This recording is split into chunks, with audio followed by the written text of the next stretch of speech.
ثم استقاموا تتنزل عليهم الملائكة ألا تخافوا ولا تحزنوا وأبشروا بالجنة التي كنتم توعدون. قرآن کہتا ہے ادھر ولی کی موت آتی ہے، ایسا آدمی جو اپنے کلمے پہ جمع رہے، شرک و بدعت کی لعنت سے بچے، کفر و نفاق سے بچے. ادھر موت آتی ہے، ادھر فرشتے کہتے ہیں گھبرانا، غم نہ کر، بہشت کے دروازے تیرے لیے سارے کھلے ہوئے. السلام علیکم ورحمۃ اللہ وبرکاتہ. ناظرین، ایک بار پھر حاضر ہوئے ہیں مولانا قاری نعیم ملتانی صاحب رحمۃ اللہ علیہ کا بہت ہی زبردست بیان لے کر. اس بیان کا موضوع ہے دل کی بیماریاں. آئیے چلتے ہیں بیان کی طرف. اپنے دوستوں کے ساتھ اس ویڈیو کو ضرور شیئر کریں اور الباسط اسلامی چینل کو سبسکرائب ضرور کریں، ویڈیو کو لائک بھی کریں. آئیے چلتے ہیں بیان کی طرف، اپنی مان کو تازہ کرتے ہیں. دل کی بیماریوں کا کسی کو فکر نہیں. بخار ہو جائے، آپ چڑھ جائے، آپ کو پتہ چل جاتا ہے. نزلہ ہو جائے آپ کو پتہ چل جاتا ہے. کھانسی ہو جائے پتہ چل جاتا ہے. دل کی بیماریوں کا کیا پتہ چلے؟ صحابہ اکرام رضوان اللہ تعالی علیہ مجمعین کی جماعت کے اللہ پاک کے محبوب حضرت محمد الرسول اللہ صلی اللہ تعالی علیہ وسلم نے دلوں کی صفائی کی. پہلے لوگ جھونپڑیوں میں کچے کوٹھوں میں رہتے تھے، نہ اتنی صفائی تھی نہ اتنی ترقی تھی. آج برتنوں کی صفائی دیکھو، کپڑوں کی صفائی دیکھو، مکان کی صفائی دیکھو، رات دن بس اسی دھندے میں لگے ہوئے. سارا دن برتن دھونے سے فرصت نہیں، سارا دن کپڑوں کے بناؤ اور سوار میں فرصت نہیں. تو اللہ والے ایسے موقع پر بڑی عجیب بات کہتے ہیں. وہی مجذوب ہے، مجذوب علی رحمت کہتے ہیں بظاہر تو ہر شے میں بے حد صفائی، بظاہر تو ہر شے میں بے حد صفائی، مگر دل میں ہے گندگی انتہائی. بظاہر تو ہر شے میں چہرے کی صفائی، بدن کی صفائی، نہ جانے کتنی قسم کا صابن ہے، نہ جانے کتنی قسم کے پاؤڈر ہے، نہ جانے کتنی قسم کے شیمپو ہیں، نہ جانے کتنی قسم کے کپڑے ہیں، کیا چال ڈھال ہے، کیا نئے نئے ڈیزائن ہے. مجذوب کہتا سب کچھ دیکھ لیا، بظاہر تو ہر شے میں بے حد صفائی، مگر دل میں ہے گندگی انتہائی. جس یار کی بیٹھک میں بیٹھ کے کھانا کھایا، جس رشتہ دار کی بیٹھک میں بیٹھ کے کھانا کھایا، اسی کی بہن کو دیکھ کر آبرو پہ ڈاکہ ڈالنے کا پروگرام ہے. جس دوست کے گھر میں بیٹھ کے کھانا کھایا، اسی دوست کی بیوی کی عزت لوٹنے کا پروگرام ہے. پرانے زمانے میں اب بھی دلی جیسے شہر میں اگر دعوت کی جاتی ہے تو وہاں ایک تشتری میں نمک آتا ہے سب سے پہلے. عرب میں بھی دستور تھا پرانے زمانے میں، اگر کوئی دعوت کرتا، کوئی تقریب کرتا، سب سے پہلے نمک آتا تھا. ایک ایک انگلی ہر شخص نمک چاٹتا تھا. کیا مطلب؟ جس نے نمک چاٹ لیا اب وہ نمک حرامی نہیں بنے گا. اس گھر میں چوری کرنا، اس گھر کی آبرو کا غلط تصور لانا، اس گھر کے مال میں خیانت کرنا وہ حرام سمجھتا تھا جس گھر کا میں نے نمک چکھ لیا. اور مسلمانوں کی بات نہیں، ہندوؤں کی بھی یہ باتیں تھی. مولانا محمد علی صاحب جلندری سب قید رحمت اللہ علیہ فرمایا کرتے تھے کہ ایک سکھ تھا بہت بڑا ڈاکو، مسلمان اور ہندو مل کر اس کو ساتھ ملا کر کے لے گئے کہ یہاں اس گاؤں میں اس پنڈ میں ڈاکہ ڈالے. سفر کر کے گئے، تکلیف اٹھا کے گئے. اس سکھ ڈاکو نے پوچھ لیا کہ یہ کون سا گاؤں ہے کہ یہ فلانا ہے. اچھا سارے کے سارے یہ تلاش کرو، یہ سوچ بچار کرو، اپنے پنڈ کی، اپنے علاقے کی، کسی مسلمان کی، کسی ہندو کی، کسی سکھ کی، کسی چوڑے چمار کی اس گاؤں میں لڑکی تو نہیں؟ ہمارے یہاں سے کوئی لڑکی تو شادی ہو کے یہاں نہیں آئی ہوئی. ان ساروں میں سے کہنے لگا کہ ہمارے بھنگی کی لڑکی جمعدار کی یہاں آئی ہوئی ہے. کہنے لگا واپس چلو, بیٹی بیٹی ہے, چاہے بھنگی کی ہو یا نواب کی ہو. ارے کل بیٹی کا ڈولا دیا تھا, آج دھکا ڈالیں گے, شرم نہیں آئے گی؟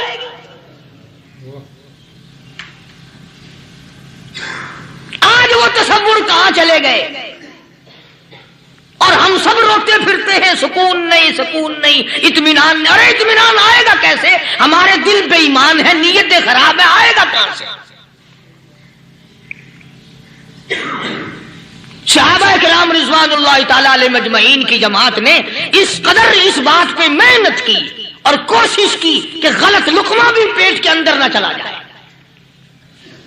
چنانچہ میں علی الاعلان کہتا ہوں, 1,29,000 صحابہ کرام, کالی کملی والے کے دیوانے اور پروانے, حضور کے یار جانثار, حضور کے ساتھ فاقہ کھانے والے, فاقوں مرنے والے, پتھر کھانے والے, اپنے بچوں کے ٹکڑے ہوتے ہوئے دیکھ کر لا الہ الا اللہ محمد الرسول اللہ کی صدا بلند کرنے والے صحابہ کرام کا یہ حال تھا. پیدل سفر کر کے جاتے تھے یہودی عیسائی, شام نکل گئے, فلسطین نکل گئے, ہندوستان آ گئے, 2 سال لگ جاتے تھے. اپنی جوان بیٹیوں کو مسلمانوں کے گھروں میں چھوڑ کے آ جاتے تھے. کبھی نگاہ نبوت نے جن کو رنگ دیا تھا, کبھی کسی صحابی پہ ذرہ برابر الزام نہیں لگا. ان یہودیوں کا, ان عیسائیوں کا یہ عقیدہ تھا کہ محمد صلی اللہ علیہ وسلم کے جو غلام ہیں, ان کی نگاہ بھی پاک ہے, ان کے دل بھی پاک ہیں, ان کے ارادے بھی پاک ہیں, ان کے ہاتھ بھی پاک ہیں.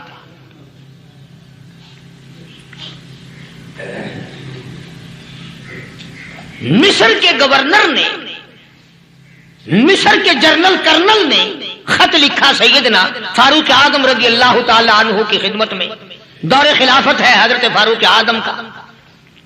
کیا خط لکھا کہ حضور مجھے کافی وقت گزر گیا ہے اور فلاں علاقے میں آپ کے حکم سے ہم نے جانا ہے اور راستہ صرف ایک ہے اور اس راستے میں جال بچھا دیا گیا. اب مجھے مشورہ دیں, میں کیا کروں, حکم دیں مجھے. جال کیا بچھا دیا گیا کہ ہمیں پتہ چل گیا ہے عیسائیوں نے پروگرام بنایا, سینکڑوں لڑکیاں تلاش کر کر کے بڑی خوبصورت حسینہ اکٹھی کی ہیں, ان کو گانے بجانے کی ٹریننگ دی ہے, ان کو اچھی اچھی آوازوں والی لڑکیاں ڈھونڈ کے لائے ہیں اور انہوں نے یہ پروگرام بنایا کہ جب مسلمانوں کی فوج اس گلی سے گزرے گی ان کوٹھوں کے اوپر چڑھ کے گانا بجانا کریں گے تاکہ ان کے دل میں بدماشی آئے اور ان کا بیڑا غرق ہو.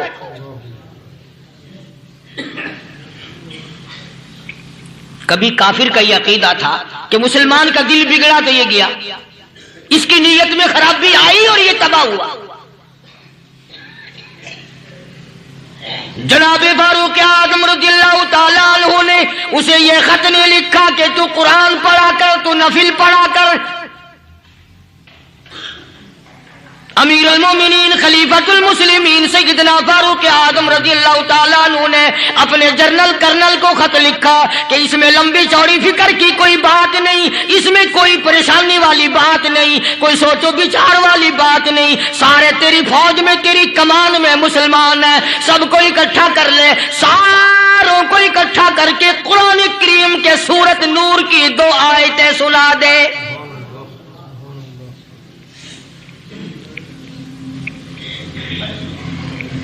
یہ بھی نہیں فرمایا کہ سزا سناؤ, اتنے کوڑے لگیں گے, جو خلاف کرے گا یوں قید ہوگی, یہ کورٹ مارشل کر دیا جائے گا, کچھ نہیں. جناب فاروق اعظم رضی اللہ تعالیٰ عنہ کی رائے دیکھو, ان کے خیال میں قرآن کریم میں اتنی بڑی طاقت ہے, اتنی بڑی عظمت ہے, اتنی بڑی کرامت ہے, کلام الہی میں اتنا بڑا شرف ہے. اعلان کر دیا, فرمایا اپنے کرنل کو ساری فوج کو, لشکر کو اکٹھا کر کے قرآن کریم کی فلاں فلاں آیت سنا دے.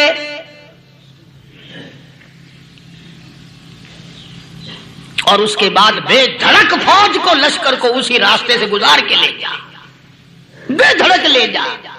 ہائے, کبھی قرآن کی 2 آیتوں سے کام بن جاتا تھا, اب سارے قرآن سے میرا تیرا کام نہیں بنتا. قصور قرآن کا نہیں ہے, یہ میرا تیرا ہے. یہ تو اتنی وفادار کلام ہے، اتنی پاک کلام ہے، خدا کی قسم ہزاروں رجسٹروں کے گتے، ہزاروں چائے کے ڈبے، ہزاروں مٹھائی کے ڈبے، لاکھوں کروڑوں دوائیوں کے ڈبے گندے نالوں پہ، کوڑیوں پہ، روڑیوں پہ پڑے ہیں، اور جس گتے نے قرآن کے ساتھ یاری لگا لی، خدا کی قسم کوئی آدمی بغیر وضو اس گتے کو بھی ہاتھ نہیں لگا سکتا۔ ہزاروں نہیں لاکھوں کپڑے مارکیٹ میں پڑے، پر جس کپڑے نے قرآن سے یاری لگا لی، جو کپڑا جزدان بن کر قرآن پہ چڑھ گیا، لوگ اس کو بھی چومتے ہیں، اور چومنا چاہیے۔ یارو کپڑے نے قرآن سے یاری لگائی تو کپڑا عظمت والا بن گیا، گتے نے یاری لگا لی تو گتا بن گیا۔ ہزاروں قسم کے کاغذات روزانہ ذلیل ہوتے پھرتے ہیں، جس کاغذ پہ قرآن لکھا گیا وہ عظمت پا گیا، جس سیاہی سے قرآن لکھا گیا وہ سیاہی عظمت والی بن گئی۔ ارے اگر مسلمان قرآن کو اپنے اندر پیدا کر لے، اس کی عظمت کو بسا لے، اس کو اپنا لاہ عمل بنا لے، اس کو اپنے سر پہ رکھ لے، تو کیا یہ بندہ قرآن کے ساتھ وفاداری کرے تو قرآن کیا خیال ہے قرآن بے وفائی کر دے گا؟ یقین نہیں، یقین اصل بات اعتقاد کی ہے۔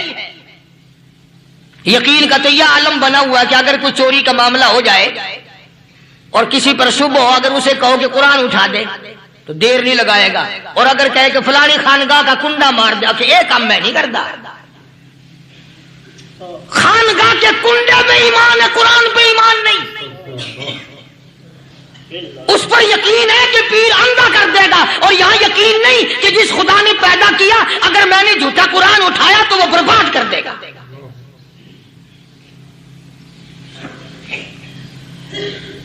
عجیب عجیب لوگ۔ چنانچہ مصر کے کرنل نے، مصر کے جرنل نے ساری فوج کو اکٹھا کر لیا۔ اس نے بھی یہ بات تو نہیں کہی کہ فاروق اعظم کو دوبارہ خط لکھتا کہ حضرت یہ تو 2 آیتیں آپ نے لکھی، یہ تو سارا قرآن روز پڑھتے ہیں، پر بنے گا کیا؟ جیسے فاروق اعظم کا یقین تھا، فاروق اعظم کی فوج کے کرنل کا بھی یقین ہے، فاروق اعظم کے فوج کے جنرل کا بھی یقین ہے۔ اس نے ساری فوج کو اکٹھا کیا، لشکر کو جمع کیا، اور اس کے بعد کہنے لگا قل للمؤمنین یغضوا من ابصارکم وَيَحْفَظُوا فُرُوجَهُمْ ذَلِكَ أَزْكَىٰ لَهُمْ إِنَّ اللَّهَ خَبِيرٌ بِمَا يَصْنَعُونَ۔ او لوگو، خدا تمہیں کہتا ہے اپنی آنکھوں کی حفاظت کرو، اگر تمہاری نظریں غلط جگہ پڑی اپنی عزت کی حفاظت کرو، اپنی آبرو کی حفاظت کرو، اگر غلط نظریں پڑی، غلط استعمال ہوئی، ان اللہ خبیر بما یصنعون،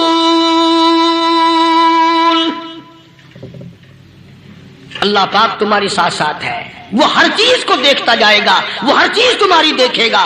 چنانچہ تاریخ شاہد ہے، ابن حشام نے لکھا ہے، ابن خلدون نے لکھا ہے، اور کئی مورخین نے لکھا ہے کہ جب مسلمان جرنل نے، مسلمان کرنل نے اپنی فوج کو قرآن کی 2 آیتیں سنائی اور اس کے بعد حکم دیا چلو، تمام کا تمام لشکر چل رہا ہے، ادھر ڈھول بجا، دھماکے بجے، گانا شروع ہوا، گانا بجانا شروع ہوا، ساری فوج نکل گئی، سارا لشکر چلا گیا۔ لڑکیوں نے دیکھا کہ یہ تو ختم ہو گئے، نیچے آواز دے کے کہنے لگی اور جانے والوں یہ ساری فوج کئی اندھوں کی فوج تو نہیں؟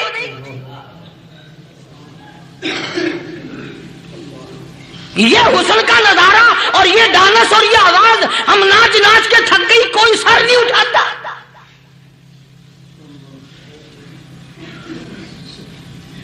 اور آج دیکھ لیں آپ، ہر گھر کے اوپر وہ لگا ہوا ہے ایریل، لعنت کا ایریل لگا ہوا ہے، لعنت کا ایریل۔ حاجیو تم کیا کہتے ہو کہ ہمارے گھر کا اس میں کیا بگڑے گا؟ خدا کی قسم وہ بگڑتا ہے، وہ دیمک لگتی ہے، وہ تباہی پھرتی ہے، تمہیں پتہ بھی نہیں چلتا۔ تم نے کیا سوچ رکھا ہے؟